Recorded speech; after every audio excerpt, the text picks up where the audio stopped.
Muchas gracias, buenos días. El tema de resoluciones judiciales, si bien al principio se encabeza tomando en cuenta prácticamente la base de lo que son las resoluciones judiciales y que ya conocemos, pero con sus reformas. Vemos que los requisitos de las resoluciones y actuaciones son indicar el nombre, va a contener la resolución, indicar el nombre del tribunal o juzgado, se debe indicar también el lugar, indicar la hora, indicar la fecha, incluso indicar el número de proceso, el nombre de las personas juzgadoras y el nombre de resolución cuando sea necesario. O sea, como vemos, son amplios. Si lo comparamos con la estructura que tiene actualmente la resolución, se les está incorporando otros elementos que deben de ser tomados en cuenta a la hora de elaborar la resolución. Por su parte, si notamos la clasificación de las resoluciones, los cuales también vienen a darse en tanto orales como escritas, y lo cual está regulado en el artículo 58.1 del Código Procesal Civil. Si vemos con base a la clasificación, de esta desaparece lo que era el auto con carácter de sentencia y queda estructurado de la siguiente forma, como ustedes lo podrán apreciar: providencias, autos y sentencias. En el caso de las providencias ya es conocido, son de simple trámite, el auto contiene un juicio valor y la sentencia decide las cuestiones de debate. Vemos también que estas se deben emitir en el plazo de 5 días en el caso de las providencias, en igual sentido los autos en 5 días, y para efectos de las audiencias orales, de las resoluciones orales, se deben dictar en forma inmediata. Eso está regulado en el artículo 58.2 del Código Procesal Civil. Con respecto a los requisitos de contenido que deben de poseer las resoluciones, esto también es algo novedoso. Porque si vemos las resoluciones, no solamente va a ser emitir una simple resolución, sino que va a requerir darle un fundamento a esa resolución, y no solamente el fundamento o razón por el cual se está dando esa resolución, sino que tiene que también indicarse la normativa por la cual da sustento a esa resolución, o la resolución no, más bien el escrito que se está resolviendo, qué fundamento o con base en qué norma jurídica se le está respaldando lo que se está resolviendo. Veamos a ver los requisitos de contenido de la resolución, y que están plasmados en el artículo 28.1 del Código Procesal Civil. Tenemos como primer requisito fundamentadas, como primer apartado, citar la norma jurídica. Lo que aquí tiene que llevar la resolución es el sustento jurídico con base en que se está resolviendo el escrito. Ahora vamos a ver un ejemplo.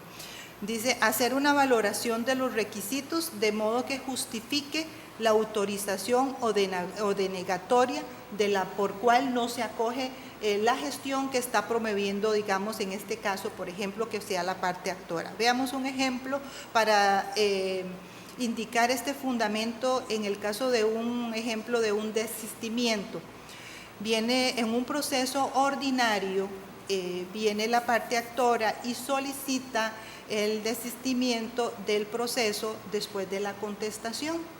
Efectivamente, si analizamos el artículo 56.1 del Código Procesal Civil, eso se puede hacer. Entonces, para elaborar la resolución correspondiente, más o menos en este sentido diría yo que, vista la gestión que presenta la parte actora de desistimiento, se le pone en conocimiento a la parte demandada la solicitud en el plazo de 3 días. ¿Por qué en el plazo de 3 días? Porque efectivamente la norma también prevé ese esos 3 días, esa audiencia de 3 días, se le otorga el plazo de 3 días para que se pronuncie con respecto a la solicitud que plantea la parte actora. También la norma tiene una advertencia, digámoslo así. Entonces, en el caso de que la parte no responda, entonces la norma dice, bajo apercibimiento de tenerlo por aceptado si guarda silencio. Entonces, en la resolución también es conveniente que se le haga ver a la parte la advertencia que la norma hace indicación, ¿verdad? Entonces, se le da el fundamento con base en lo que establece el artículo 56.1, se le da la audiencia que establece la norma, que incluso es de 5 días, y se le hace la advertencia. O sea, vamos a ver cómo nos lleva a los demás requisitos que establece la composición que debe llevar la resolución, como es que deben de ser claras igualmente, precisas, congruentes y concretas.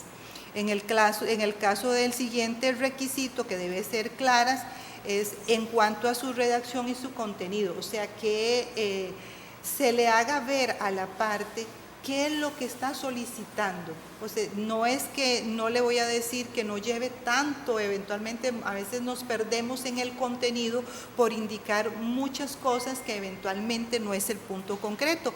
Entonces, la redacción debe ser clara, o sea, qué es lo que se nos está pidiendo. En este ejemplo que planteamos decía el desistimiento, que es lo que planteaba la parte. Entonces, enfocarnos en ese punto de vista.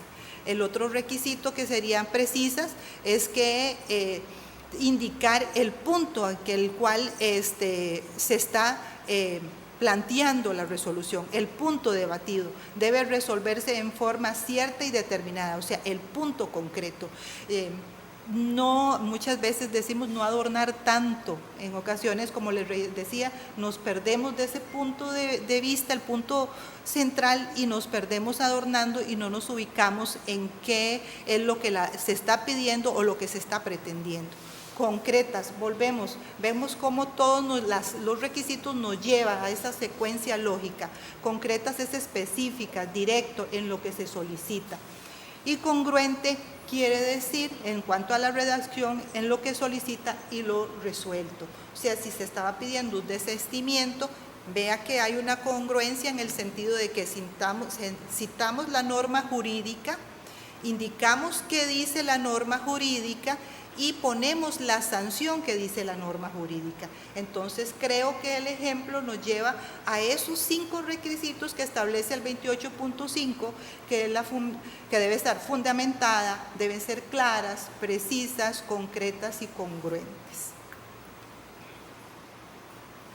Ahora bien, vamos a referirnos a lo que es las resoluciones que se tramitan en cuanto al trámite en el proceso. Cuando se plantea, aquí vamos a enfocarnos en 2 aristas. En el caso de una audiencia, cuando es un escrito que se plantea cuando se ha efectuado ante a un tribunal, a una audiencia, posterior a una audiencia, a un tribunal, perdón, y después eventualmente que sea oral y después que sea escrito. Cuando se plantea regulado en el artículo 58.3, lo que se refiere a la adición y aclaración y correcciones de autos, tenemos que cuando se ha resuelto un asunto en un tribunal como tal, en audiencia, y se presenta una gestión posterior, digámoslo, por escrito, esa gestión que se planteó y quien dio origen al que lo resolvió fue un tribunal en audiencia, debe conocerlo, esa gestión, el tribunal como tal, ¿okay? La integración que conoció la gestión. Dice la norma también, el 58.3, que si la gestión se presenta por escrito, podrá ser y se presenta antes de ser notificada la resolución que se está solicitando, la adición, la aclaración y la corrección, y debe plantearse antes de los 3 días, eso se puede resolver también. Fue en forma escrita pero tiene que resolverse en el plazo de 24 horas. Incluso cuando se resuelve una gestión y se solicita adición y aclaración porque la resolución fue omisa a raíz de la que la parte actora planteó, por ejemplo, si se solicitó una liquidación, se planteó una liquidación de intereses y a su vez se solicita un embargo de salarios y viene y se realiza o se confecciona la resolución correspondiente y se da audiencia únicamente con respecto a la liquidación de intereses, no más así con respecto a la solicitud de embargo, entonces, como vemos, la resolución en ese sentido fue omisa. Entonces, la norma nos permite, como digamos, fue un error material del despacho al no preverlo en la resolución que se emitió, entonces la parte interesada no requiere de presentar ningún escrito al efecto, lo puede hacer en forma verbal. ¿Ok? Apersonarse y hacerlo verbal. Vemos que el punto siguiente dice que los tribunales podrán corregir errores materiales. Únicamente, incluso la norma 58.3 dice únicamente aquellos errores materiales y en cualquier tiempo. ¿Ok? Se podrán modificar. Otra situación que plantea la norma 59 en cuanto a las resoluciones de los tribunales unipersonales. Lo anterior estábamos hablando prácticamente de lo que eran tribunales y en este caso ya estamos hablando como del juzgado como tal. Cuando el juez que asistió a la audiencia y se ve imposibilitado de dictar la resolución en forma inmediata, se debe celebrar una audiencia que sustituya al impedido, o sea, al juez que no pudo dictar la sentencia, la resolución posterior a la audiencia. Hay que señalar una nueva audiencia.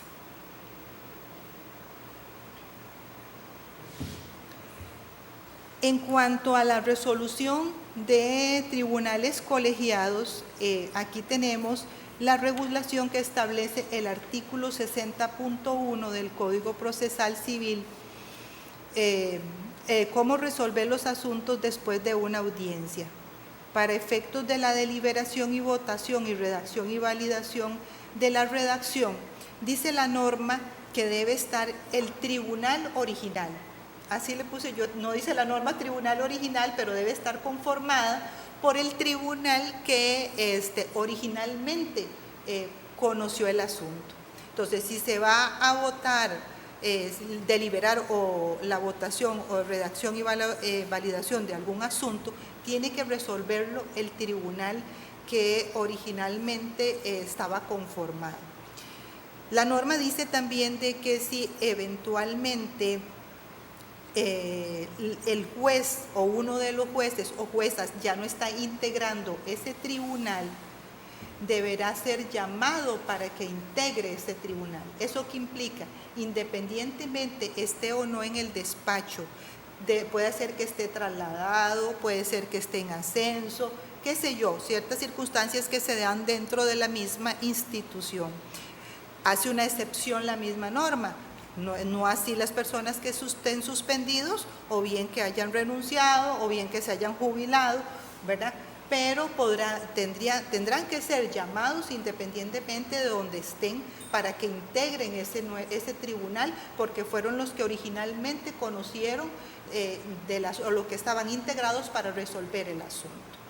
Incluso la misma norma indica que si el impedido, el juez que ya no está integrando el tribunal, no puede desplazarse donde estaba originalmente, entonces la norma dice que la mayoría, los restantes jueces pueden trasladarse donde está ese juez impedido. No obstante, si también no se pueden trasladar el restante de jueces, entonces podrán utilizar los medios tecnológicos como estamos haciendo el día de hoy para efectos de poder integrar el tribunal. También la norma establece que a la hora de resolver los asuntos, si en caso de no se pudiera agotado todas las situaciones que se dieron anteriormente y no es posible integrar el tribunal como tal, entonces los restantes jueces que forman mayoría pueden resolver de aquellos puntos en que formen mayoría, ¿verdad? Y si no pueden resolver, porque pueden haber un asunto sujeto a un asunto principal sujeto a otros asuntos accesorios, digámoslo así. Si se resuelven algunos aspectos y no otros, y se resuelven por mayoría, los que no se pudieron resolver, dice la norma que se reservarán y serán resueltos por la vía de la discordia.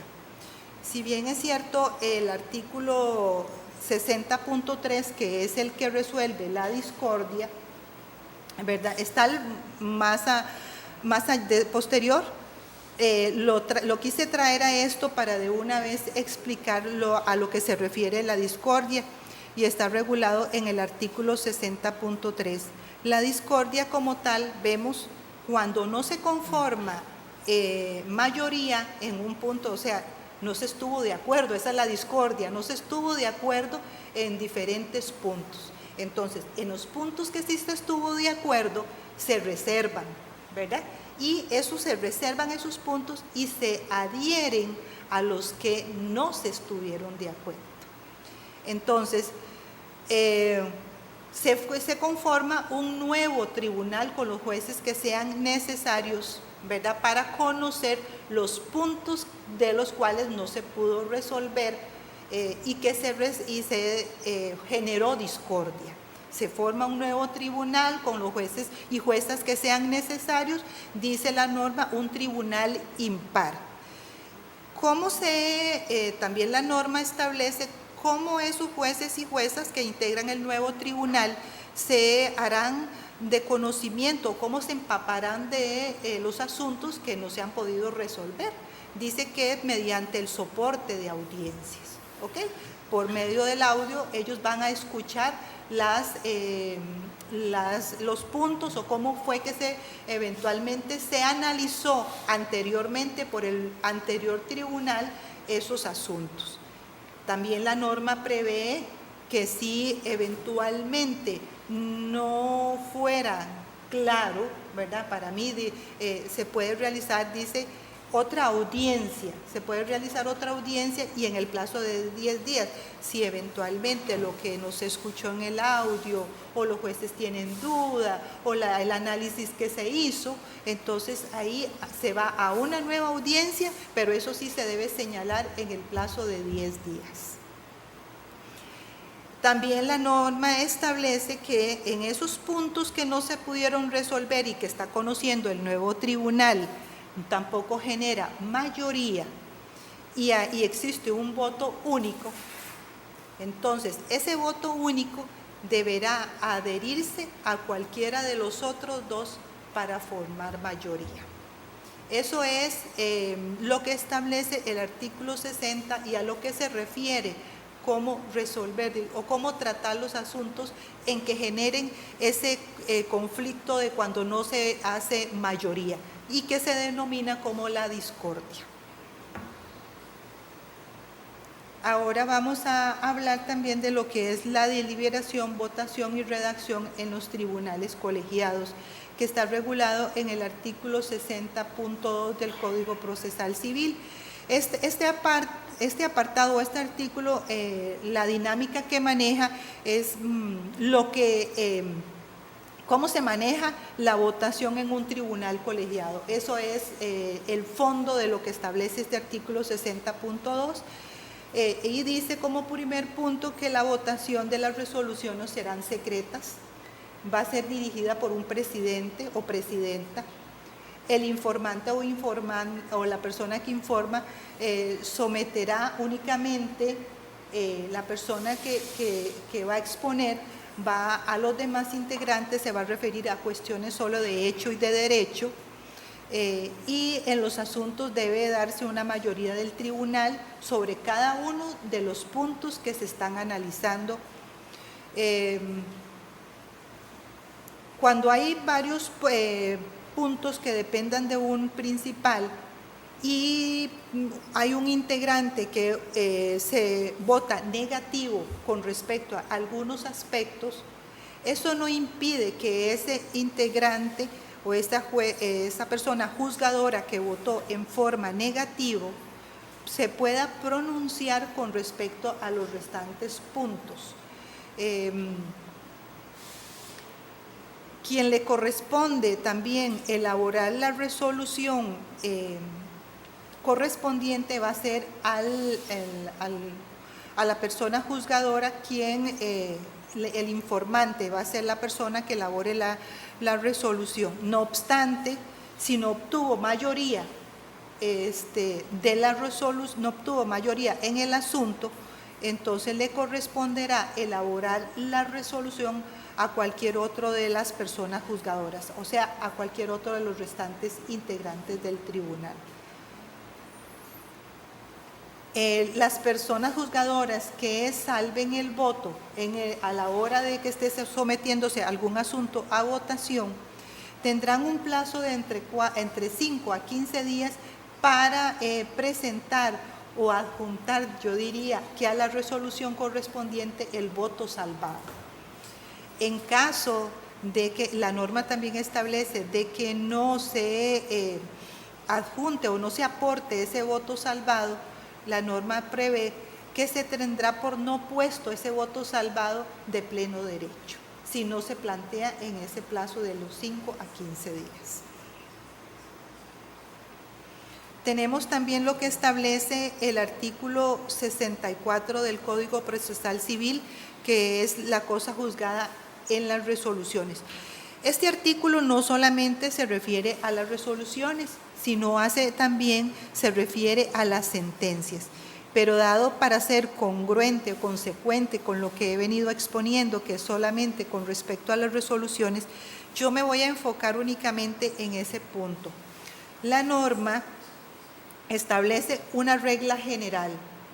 Al inicio de la norma habla que debe tener identidad de sujetos, objeto, el fin, la causa, el motivo, y puede ser declarable de oficio, y los efectos se limitarán a lo dispositivo. O sea, quiere decir, esta regla general es la regla general que se va a aplicar tanto para sentencias como para resoluciones, porque si vemos la norma también, el artículo 64, en el artículo 64,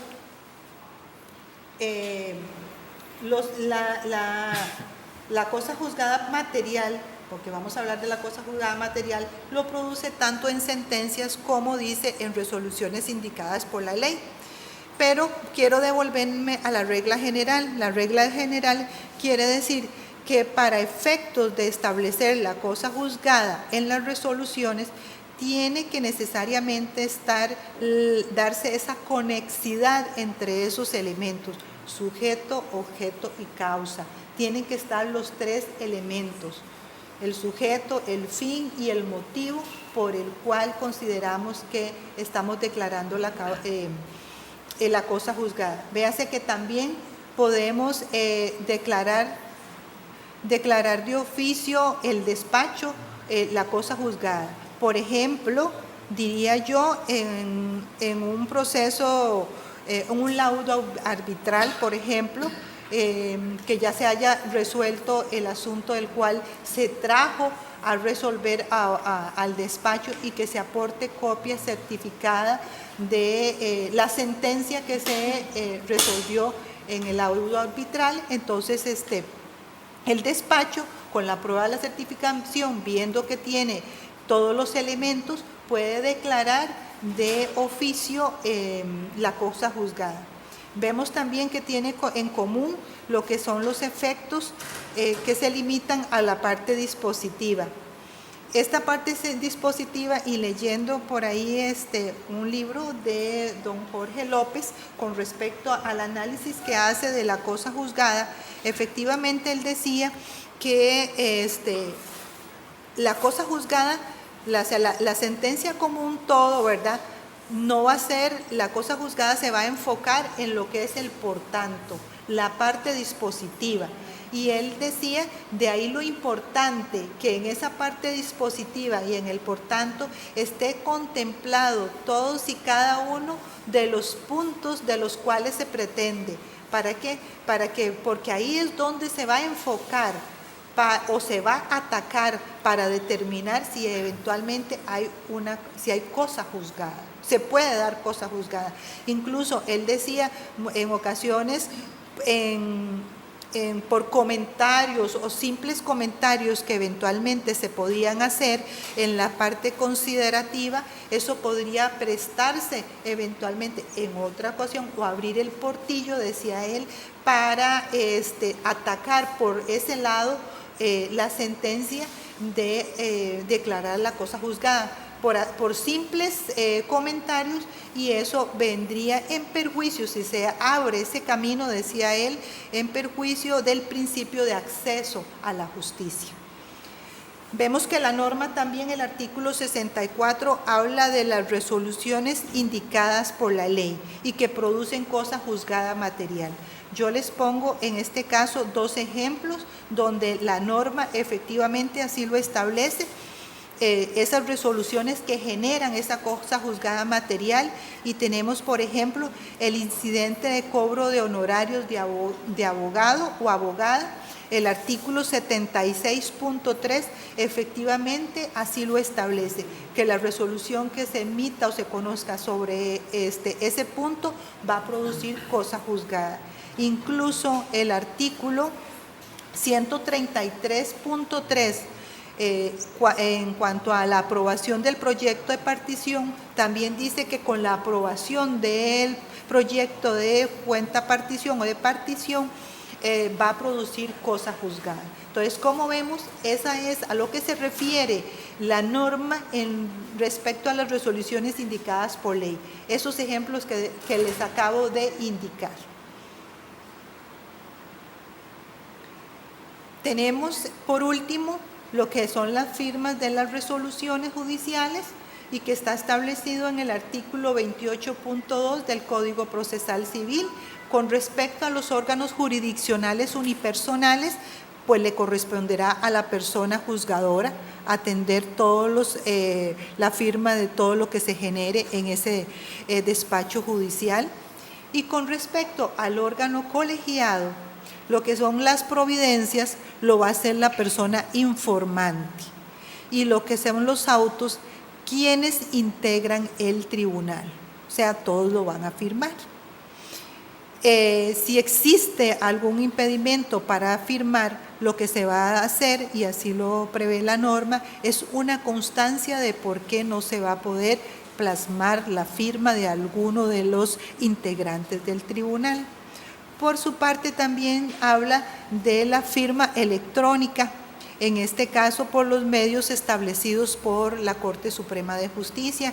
En aquellos despachos que ya son electrónicos, pues se hace ya viene incorporado, uno tiene la tarjetita, no recuerdo el nombre actualmente, y se le incorpora a la computadora y ya se firma electrónicamente. Incluso en los despachos electrónicos donde se hace para recogerle la firma a los usuarios, también se usa el TAP, y entonces ahí se firman y todo queda incorporado electrónicamente.